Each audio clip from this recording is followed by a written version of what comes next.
Escuchá Izquierda Podcast, una mirada de la juventud anticapitalista sobre el mundo.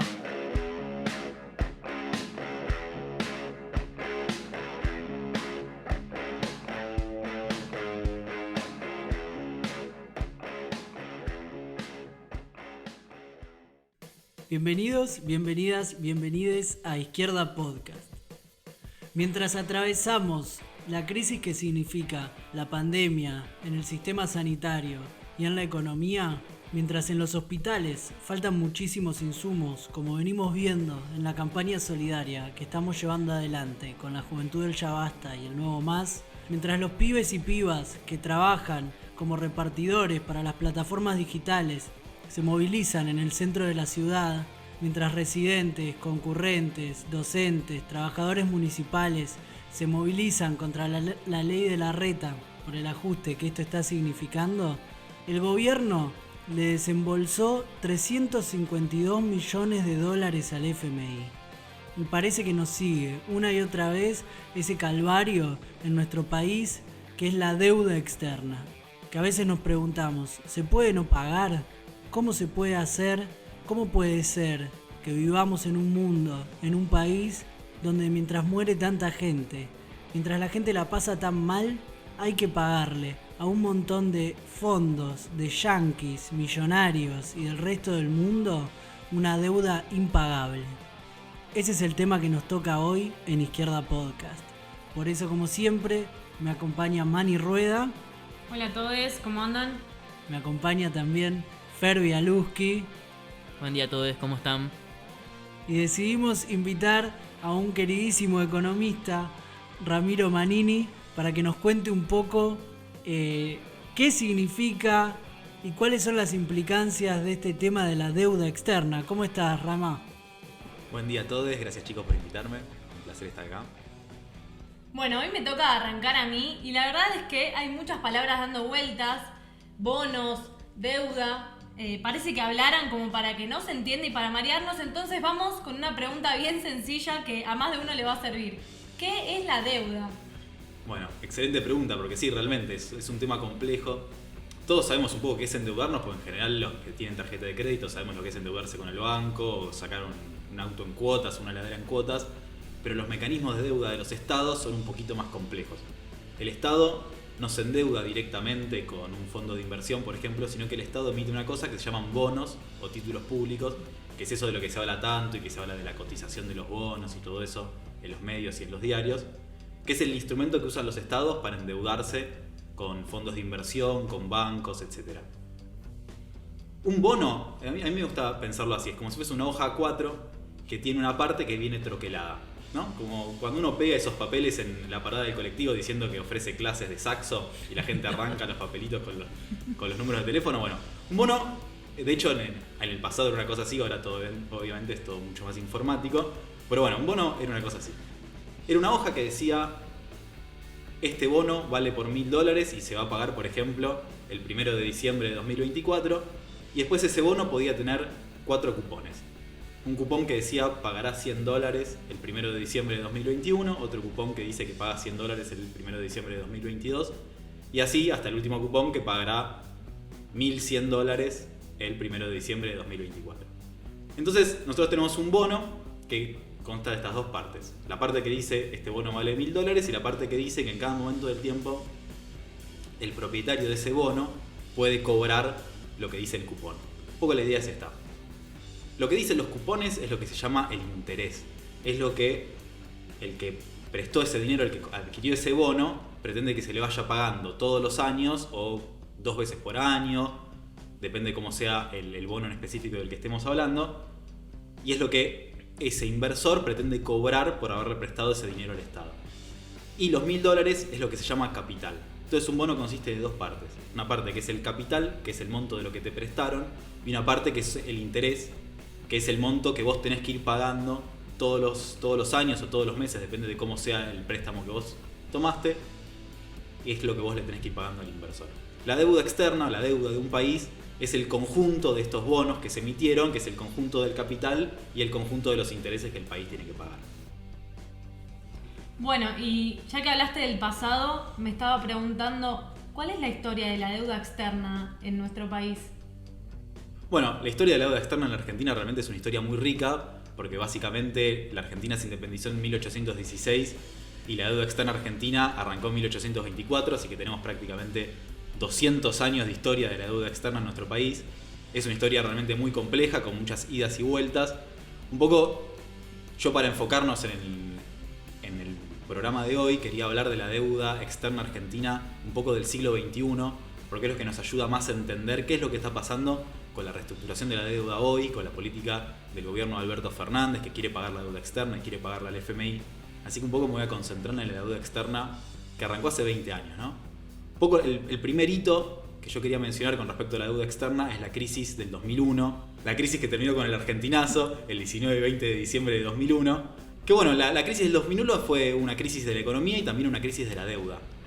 En el 2001 la Argentina había acumulado una deuda externa enorme, realmente muy grande, centralmente contraída por la dictadura a partir de 1976 y en la década menemista. Y en el 2001 había llegado a niveles realmente estratosféricos. Toda la política argentina, en esa época bajo el gobierno de la Rúa, todo giraba alrededor del pago de la deuda externa. Todos los titulares de los diarios en el 2001 eran: el gobierno le va a bajar el sueldo a los jubilados para pagar la deuda, el gobierno le va a bajar el sueldo a los trabajadores estatales para pagar la deuda. Todo giraba alrededor del problema de pagar la deuda externa, hasta que ya no se pudo pagar más, hasta que estalló la crisis. Y ahí fue cuando, bueno, el gobierno de la Rúa cae después de las jornadas del 20 de diciembre de 2001 y termina asumiendo Rodríguez Sá, que declara el default de la deuda en el 2001. ¿Qué es el default? Después capaz lo vamos a explicar un poquito mejor, pero el default esencialmente es cuando el Estado declara que ya no puede pagar más su deuda, ¿no? Cuando el Estado dice: no puedo pagar más, no tengo más para pagar, y entra en lo que se llama cesación de pago, que quiere decir que ya no paga más esa deuda.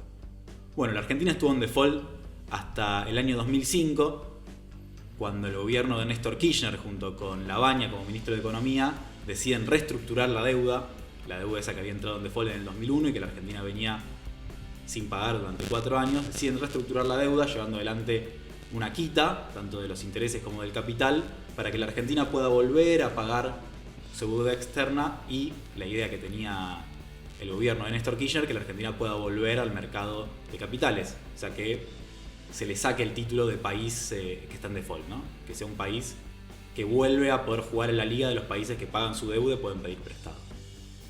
Esta reestructuración de 2005 logró hacer una quita importante de los intereses y del capital que debía la Argentina, pero tuvo un problema, que hubo un sector de los tenedores de los bonos de la Argentina, o sea, los dueños de estos bonos que emite el Estado, que decidieron no entrar en la reestructuración de la deuda, que son los famosos fondos buitres, que son los capitales especulativos, que su idea no es cobrar la deuda, no son un pobre jubilado que capaz le compró un bono al Estado y quiere cobrar lo que pueda. Estos fondos buitres a lo que se dedican es a comprar deuda de países que están en default para después hacerle juicio, ganar el juicio y cobrar todo, ¿no? Este era un sector que se quedó afuera de esta reestructuración y después le trajo muchos problemas a Argentina varios años después.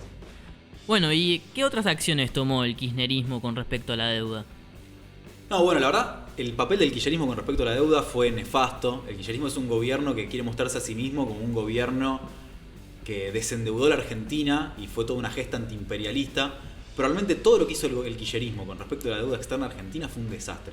Lo primero que hizo el kirchnerismo, bueno, fue lo de la reestructuración que conté recién, que es eso, reestructurar la deuda para pagar y poder volver a pedir prestado, no es más ni menos que esto. Y lo segundo fue pagarle al contado al Fondo Monetario Internacional todo lo que la Argentina debía. Acá hay algo que es fundamental. Para el populismo, y centralmente para el kirchnerismo, enfrentar el imperialismo es pagarle. Para nosotros como marxistas, como socialistas, enfrentar el imperialismo no es pagarle, enfrentar el imperialismo es no pagarle. Es lógico esto, pero para el kirchnerismo es al revés. Para el kirchnerismo una gesta antiimperialista es si vos le pagás toda la deuda al FMI dólar arriba de dólar. Le pagamos más de 10.000 millones de dólares todos juntos al Fondo Monetario Internacional. Esto es clave, o sea, la Argentina, que es un país atrasado, subdesarrollado, con esos 10.000 millones de dólares puede desarrollar la industria, el sistema de salud, la educación, y en cambio se lo da el imperialismo. O sea que el gobierno kirchnerista tomó la decisión sin que nadie lo presione, sin ninguna presión externa. El gobierno kirchnerista decidió descapitalizar la Argentina para darle la plata al imperialismo. Es un escándalo. Sí, es como... Me hacía acordar a la película Django. Cuando te dan la disyuntiva de los personajes entre si efectivamente salir libres como esclavos pagándole a Leonardo DiCaprio o si también por una cuestión de honor, pero una cuestión política en el fondo, salir a los disparos y conquistar la libertad de esa manera. Si dejar erigido un personaje así como el esclavista, como el que igual está tomando las decisiones y te obliga a darle la mano para, entre comillas, ser libre, o si finalmente vas a poder conquistar tu libertad por tus propios medios.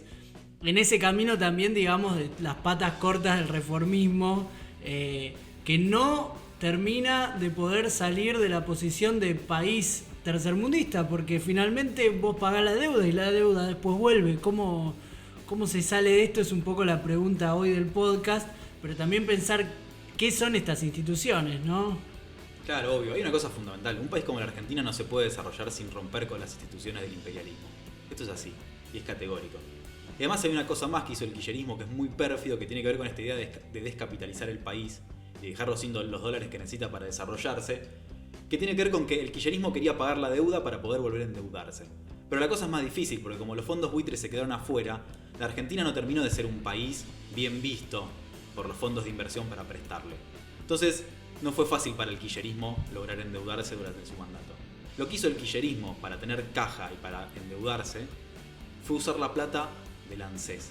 Esto es importante, hay que explicarlo, porque es una de las cosas más pérfidas que hizo el kirchnerismo durante su mandato en relación a la deuda externa. La ANSES es la caja con la plata de los trabajadores que todos aportan todos los meses, lo vemos en nuestro recibo de sueldo, un porcentaje muy grande de nuestro sueldo va a la caja del ANSES para pagar las jubilaciones de los trabajadores que ya están jubilados y para pagar nuestra jubilación en el futuro. Eso es una caja enorme para capitalizar en un país. Es un montón de plata que los trabajadores juntamos de nuestro sueldo todos los meses y que la burguesía usa a su antojo, porque no lo manejan los jubilados, no lo manejan los trabajadores estos fondos, lo maneja el Estado, lo manejan funcionarios puestos por el Estado de la burguesía. Entonces, ¿qué hizo el kirchnerismo con la plata del ANSES? Tomó deuda con la plata del ANSES y salió a decir como que esta deuda no importaba. El kirchnerismo tomó 100.000 millones de dólares de deuda. La gente que escucha esto se va a sorprender porque el kirchnerismo tiene toda una retórica donde ellos se desendeudaron, una idea de como que el país terminó con menos deuda que cuando ellos lo tomaron. Y no, el país terminó con 100.000 millones de dólares más de deuda, es un montón, es una torta de plata. Y el kirchnerismo dice que no. ¿Por qué dice que no el kirchnerismo? Porque lo que ocultan es que la mayor parte de esos 100.000 millones de dólares es deuda con los jubilados. Y eso para el kirchnerismo es como si no existiera. Es como si a los jubilados no les debiéramos. La deuda para los jubilados es un pagadiós. Si no lo paga nadie, no importa. Bueno, la verdad tremendo lo que contás. Y bueno, ¿qué pasó en relación a los últimos años bajo el gobierno macrista? Macri arranca su gestión con dos grandes problemas políticos. El primero era el del pago de los fondos buitres, que era una de las cosas que más se estaba discutiendo hacia fines de 2015. El macrismo asumió diciendo que quería volver al mundo y para volver al mundo había que pagar a los fondos buitres. Así que lo primero que hizo el gobierno de Macri fue pagarle 10.000 millones de dólares a estos buitres. Había contado hace un rato que básicamente son fondos de inversión que se dedican a comprar deuda súper barata, a comprar deuda de manera miserable. Para que se entienda, en el 2001 los que tenían la deuda que entró en default, por ejemplo, eran cajas jubilatorias de jubilados italianos. Entonces va el fondo buitre y le dice: mira, esta deuda que vale 0, yo te la compro por 1. ¿Y el pobre jubilado qué va a hacer? Bueno, se la vende al fondo buitre, el fondo buitre después va y le hace juicio al Estado argentino por 10.000 millones de dólares. Es un negocio pérfido, de lo peor del capitalismo financiero a nivel mundial. Y el macrismo decidió pagarles 10.000 millones de dólares a estos tipos. ¿De dónde sacó la plata el macrismo para pagar 10.000 millones de dólares? Y volvió a tomar deuda externa. Ahí arranca de nuevo la historia de la deuda externa en Argentina bajo el macrismo, tomando 10.000 millones de dólares para poder pagarle a los fondos buitres. Y el otro gran hito político del macrismo en cuanto asumió en 2015 fue sacar el cepo al dólar. ¿Se acuerdan del cepo que había puesto el gobierno de Cristina en 2011? Para regular un poco la compra de dólares. Bueno, el macrismo decidió sacarlo. Esto significó que la burguesía argentina, que venía con dificultades para poder comprar dólares, fueron todos a comprar dólares al rolete. Bueno, ¿de dónde salieron estos dólares? El Estado argentino no tenía dólares guardados en 2015. Bueno, nuevamente el macrismo salió a los mercados internacionales a endeudarse para poder venderle los dólares a la burguesía argentina, que tenía muchas ganas de llevarse su plata a paraísos fiscales, a Uruguay, a las Islas Caimán, a Panamá. Bueno, suena como una cosa miserable. Hoy estoy en modo cinematográfico, pero todo me remite a lo que uno ve también en las películas y demás. como estos tipos que quieren ir a hacerse millonarios moviendo numeritos en computadoras desde una oficina de Wall Street.